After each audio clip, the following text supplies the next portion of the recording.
नमस्कार, मैं हूं राहुल शर्मा। आप देख रहे हैं एसपी 9 न्यूज। स्वागत है आप सभी का हमारे इस प्रोग्राम में। और प्रोग्राम की शुरुआत चुनावी रणनीतिकार प्रशांत किशोर से। चुनावी रणनीतिकार प्रशांत किशोर, जिन्होंने तमाम राजनीतिक पार्टी के नेताओं के साथ मिलकर काम किया है, चाहे 2014 में पीएम मोदी के साथ हो, दिल्ली के मुख्यमंत्री अरविंद केजरीवाल के साथ हो, पश्चिम बंगाल की मुख्यमंत्री ममता बनर्जी के साथ हो, हालांकि एक वक्त में नीतीश कुमार के साथ रहकर भी काम कर चुके हैं। लेकिन मौजूदा समय के हालात सीधे तौर पर यह बता रहे हैं कि कैसे आज बहुत बड़ा बदलाव हो रहा है, बहुत बड़ी तस्वीर देखी जा रही है। दरअसल नीतीश कुमार और प्रशांत किशोर की बातचीत हुई है, बैठक हुई है। ये बैठक करीब 1 घंटे से ज्यादा चली। माना यह जा रहा है कि जो बैठक हुई है इससे सीधे तौर पर असर पड़ता नजर आया। दरअसल मौजूदा समय के अंदर जो हालात, जो स्थिति बनी है, वो कहीं ना कहीं ये बता रही है कि कैसे आने वाले समय में प्रशांत किशोर जो हैं वो नीतीश कुमार के साथ या तो रहेंगे या फिर नहीं रहेंगे। और नीतीश कुमार क्यों प्रशांत किशोर पर जोर डाल रहे हैं? दरअसल नीतीश कुमार प्रधानमंत्री बनने का सपना देख रहे हैं, लेकिन ये माना जा रहा है, ये देखा जा रहा है कि किस तरह से बहुत बड़े हद तक प्रशांत किशोर इस बात को समझते हैं कि नीतीश कुमार के लिए सीएम से पीएम तक का सफर इतना आसान नहीं है।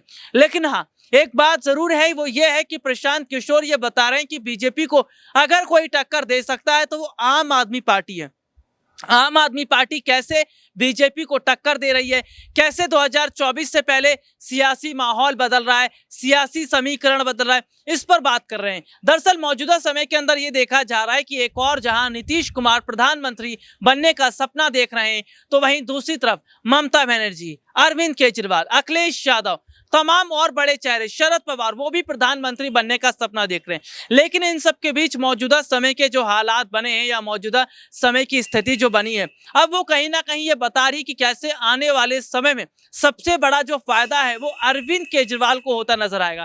क्योंकि मौजूदा समय के अंदर अरविंद केजरीवाल जिस तरह लगातार अपने काम पर फोकस कर रहे हैं, लगातार जिस तरह से हम देख रहे हैं कि वो जनता को अपने साथ जोड़ते चले जा रहे हैं, जनता के साथ मिलते चले जा रहे हैं, ये तमाम तरह के सियासी हालात, सियासी समीकरण ये बताते हैं कि कैसे आने वाले समय में बदलाव देखने को मिला। हालांकि 2024 से पहले की जो भविष्यवाणी प्रशांत किशोर कर रहे हैं वो ये जरूर बता रहे हैं कि अगर वक्त रहते आम आदमी पार्टी बेहतर से बेहतर कदम उठाती चली जाती है तो 2024 में बीजेपी को नुकसान का सामना करना पड़ेगा। बीजेपी के लिए मुश्किलें खड़ी हो सकती हैं, क्योंकि मौजूदा समय के जो हालात है वो ये बता रहे हैं कि बीजेपी को इस वक्त खतरा अगर किसी पार्टी से लग रहा है तो वो है आम आदमी पार्टी। क्योंकि गुजरात चुनाव से पहले का ट्रेलर हर कोई देख रहा है, गुजरात चुनाव से पहले की स्थिति हर कोई देख रहा है, गुजरात चुनाव से पहले के सियासी माहौल को हर कोई देखता नजर आ रहा है। तो मौजूदा समय के जो सियासी हालात बने हुए हैं, जो स्थिति बनी हुई है, वो कहीं ना कहीं ये बता रही है कि कैसे आने वाले समय के अंदर सबसे बड़ा जो नुकसान है वो बीजेपी को उठाना पड़ रहा है। क्योंकि जाति, समुदाय, धर्म के नाम पर बीजेपी राजनीति करती रही है। और गुजरात में भी हमने देखा है कि बीजेपी इतने समय तक रही है और इतने समय तक रहने के बावजूद भी जाति और समुदाय से ऊपर हट उठी नहीं। जबकि गुजरात की जनता, गुजरात के आम लोग, वहां के युवा, वहां की महिलाएं आगे बढ़ना चाहती थी। गुजरात का यंगस्टर जो है, यूथ जो है, इंजीनियरिंग के सेक्टर में, आईटी के सेक्टर में और मेडिकल के सेक्टर में, तो तमाम ऐसे सेक्टर है जहां पर वो जाने की कोशिश कर रहे थे। लेकिन सीधे तौर पर हम देख रहे हैं कि बीजेपी जाति, समुदाय, धर्म, इन सब पर बात करी थी। तो यही वजह आज देखी जा रही है कि किस तरह से बीजेपी की जो धर्म, समुदाय, जाति की जो राजनीति थी आज गुजरात में बंद होती नजर आ रही है। हालांकि ईवीएम पर भी कई बार सवाल खड़ा हो रहा है और चुनाव नजदीक आए नहीं कि कहा जा रहा है कि ईवीएम को बंद करवा देना चाहिए, ईवीएम जो है वो बेहतर नहीं है, बैलेट पेपर से चुनाव की बात की जा रही है। हालांकि लगातार हम इस खबर पर काम कर रहे हैं कि क्या बैलेट पेपर से चुनाव होने चाहिए या ईवीएम से चुनाव होने चाहिए। लोगों से हम जानने की कोशिश कर रहे हैं, लोगों का बड़ा ओपिनियन सामने आ रहा है। इस वक्त मेरे बहुत सारे दर्शक जो हैं मुझे देख रहे हैं, मुझे सुन रहे हैं, वो भी अपना ओपिनियन इसमें रख सकते हैं कि बैलेट पेपर से अगर चुनाव होगा तो क्या वाकई विपक्षी पार्टियों की जीत होगी। और बैलेट पेपर से चुनाव की जो बात आज कही जा रही है, क्या वो बताता है विपक्ष को हो या जनता हो, उन्हें इस बात का पूरी तरह से एहसास है कि हाँ, बैलेट पेपर से चुनाव करवाना यानी बेहतर है। लेकिन आज के समय में बैलेट पेपर से चुनाव क्या संभव है? क्या ईवीएम को हटाकर अगर बैलेट पेपर से चुनाव करवाया गया तो उतना टाइम जो है उससे ज़्यादा लगेगा? क्योंकि आज के वक्त में ईवीएम यानी इलेक्ट्रॉनिक वोटिंग मशीन, तुरंत पता चल जाता है किसको कितने वोट मिले, किसको कितने वोट नहीं मिले।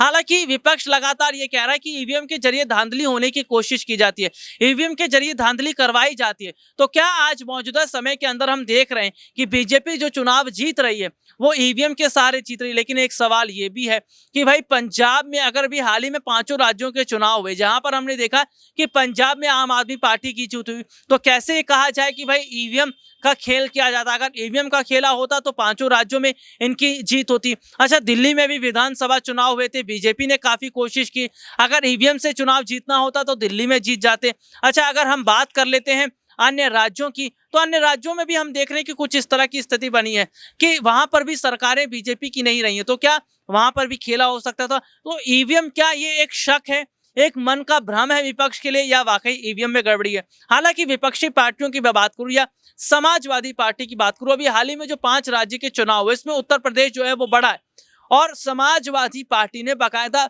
दिखाया कि कैसे ईवीएम के साथ छेड़खानी हो रही है, कैसे ईवीएम के साथ घोटाला किया गया। तो इस तरह की खबरें निकलकर सामने आई हैं। तो फिलहाल मौजूदा समय के अंदर के हालात हैं और मौजूदा समय के अंदर की स्थिति है वो सीधे तौर पर बता रही है कि कैसे ईवीएम के जरिए आज जो है बीजेपी काम करने की कोशिश कर रही है, जो कि विपक्ष सवाल खड़ा कर रहा है। लेकिन कहीं ना कहीं एक बात जो है वो भी निकलकर सामने आई है कि प्रशांत किशोर अगर आने वाले टाइम में आम आदमी पार्टी को सपोर्ट करते हैं, आम आदमी पार्टी के समर्थन में उतरते हैं, उनके लिए रणनीतियां बनाते हैं, तो क्या 2024 में आम आदमी पार्टी उन्हें टक्कर देती नजर आएगी?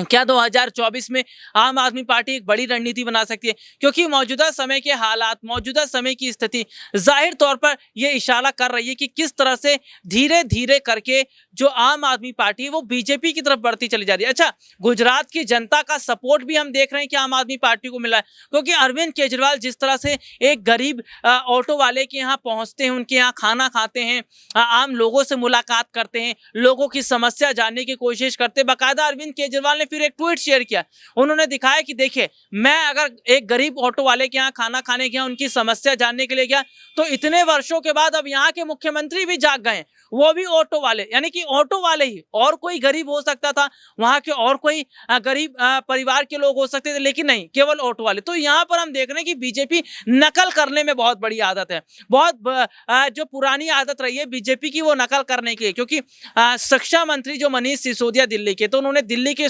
स्कूलों को बेहतर किया, अब बीजेपी भी स्कूलों को लेकर काम कर रही है। तो नकल के बजाय अगर जमीनी स्तर पर बीजेपी काम करे तो ज्यादा बेहतर होगा। आज के लिए इतना ही, आपसे फिर दोबारा मुलाकात होगी, तब तक के लिए इजाजत दीजिए, नमस्कार।